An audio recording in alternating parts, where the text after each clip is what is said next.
ذرا اس آیت میں سوچ رہے ہیں آپ؟ اگر کسی انسان کے نفس میں کوئی آیت الہی نئی پیدا ہو گئی تو وہ نبی نہیں ہو جائے گا، رسول نہیں ہو جائے گا، وہ وصی رسول نہیں ہو جائے گا، لیکن وہ عام انسانوں کے درمیان ایک ممتاز بشر ضرور ہوگا۔ اسی لیے ہر انسان کو حقارت کی نگاہ سے نہ دیکھیے، ڈھونڈتے رہیے، تلاش کرتے رہیے، جستجو کرتے رہیے کہ انسان کہیں ایسا نہ ہو اس انسان کی ذات میں کوئی آیت الہی چھپی ہوئی ہو، کہیں اس انسان کی ذات میں کوئی آیت الہی چھپی ہوئی ہو، کہیں اس انسان کی ذات میں آیت الہی چھپی ہوئی ہو۔ سمجھ رہے ہیں آپ؟ انسان کی عظمت، انسان کی حرمت کہ اسرار میں سے ایک سر یہ ہے کہ اللہ نے وعدہ کر رکھا ہے کہ ہم ان کی ذات میں، ان کے نفوس میں ایک طرف دوسروں کو جب دیکھیں تو حقارت سے نہ دیکھیں، عبرت کی نگاہ سے دیکھیں، احترام حرمت کی نگاہ سے دیکھیں، حرمت اور عبرت، احترام دیں اور عبرت حاصل کریں کہ اس شخص کی زندگی میں کوئی نشانی تو نہیں ہے اللہ کی۔ اور اپنے نفس کا لحاظ ہر وقت اس طرح کریں، مراقبہ اس طرح کریں، مراقبہ اس طرح کریں کہ دیکھتے رہیں اللہ آپ کی طلب پر آپ کی ذات میں کوئی نشانی تو نہیں پیدا کر رہا ہے۔ یہ آیت ایسی اخلاقی تربیت بھی پھر کرے گی کہ آپ کبھی ڈپریشن میں مبتلا نہیں ہوں گے، اپنی ذات سے بھی امید وابستہ رہے گی، کبھی انسانیت سے بیزار نہیں ہوں گے، ہر انسان سے امید وابستہ رہے گی۔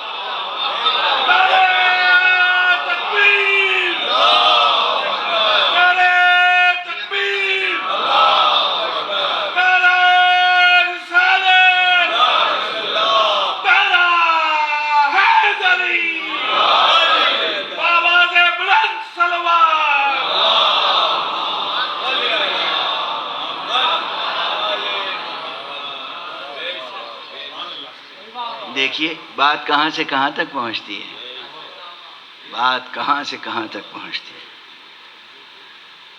یہ اللہ کی گواہیوں کے ساتھ ساتھ گفتگو ہو رہی ہے، لیکن کہاں تک پہنچی کہ آپ کو اپنی ذات پر کیسا ایک اعتماد حاصل ہوا اور آپ کو اپنی ذات کے تعلق سے ایک امید پیدا ہوئی۔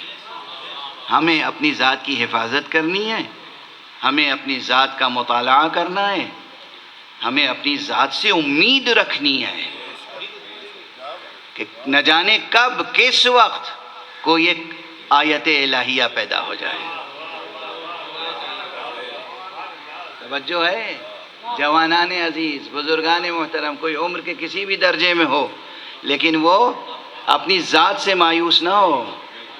جب بھی کبھی ڈپریشن میں مبتلا ہونے لگیں اسی آیت کی تلاوت کر لیا کیجئے۔ سنریہم آیاتنا فی الآفاق وفی انفسہم حتی یتبین لہم انہ الحق اولم یکف بربک انہ علی کل شیء شہید۔ اس آیت کو اس نقطہ نظر سے بھی پڑھیں کہ آپ کے نفس کا اخلاقی اور عرفانی علاج و معالجہ ہوتا رہے۔ پروردگار تو نے وعدہ کیا ہے کہ ہم تو تیری زندگی میں ایک آیت پیدا کر سکتے ہیں، پروردگار پھر میری زندگی میں یہ کیوں مایوسیاں آ رہی ہیں؟ سائیکیٹرسٹ کے پاس فوراً نہ چلے جایا کیجئے، یہ ان کی دوائیں جو ہیں آپ کو اور بیمار ڈال دیتی ہیں۔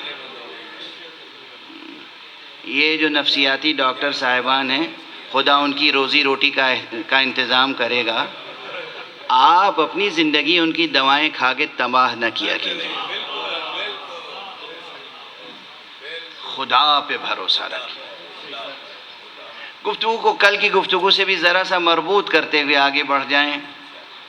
وقت تمہید میں گزر گیا، لیکن آپ دیکھیں یہ تمہید ہی نہیں ہوتی ہے۔ تمہید کے معنی کیا ہے معلوم ہے؟ تمہید کے معنی کیا ہے؟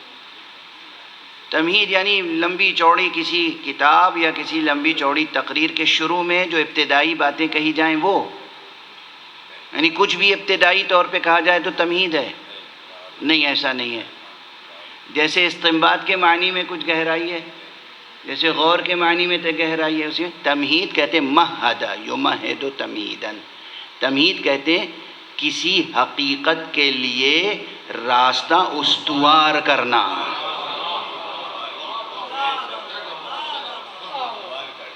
آنے والے مولود کے لیے جیسے ماں اپنی آغوش کو کشادہ کرتی ہے، اسی طرح اپنے ذہن اور قلب کو کشادہ کرنا آنے والے معنی کے حقائق کے لیے.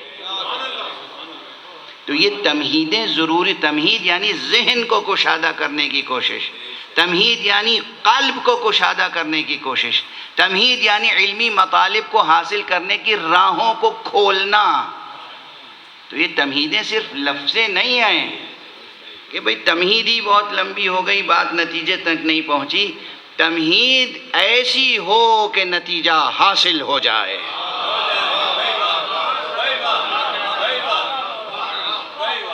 ایک صلوات پڑھ دیجئے محمد.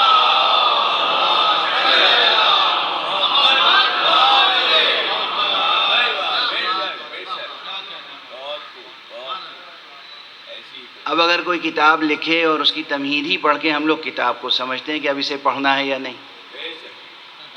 تمہید کے الفاظ دیکھے اور اس میں سمجھ میں آ جاتا ہے کہ کیا ہے.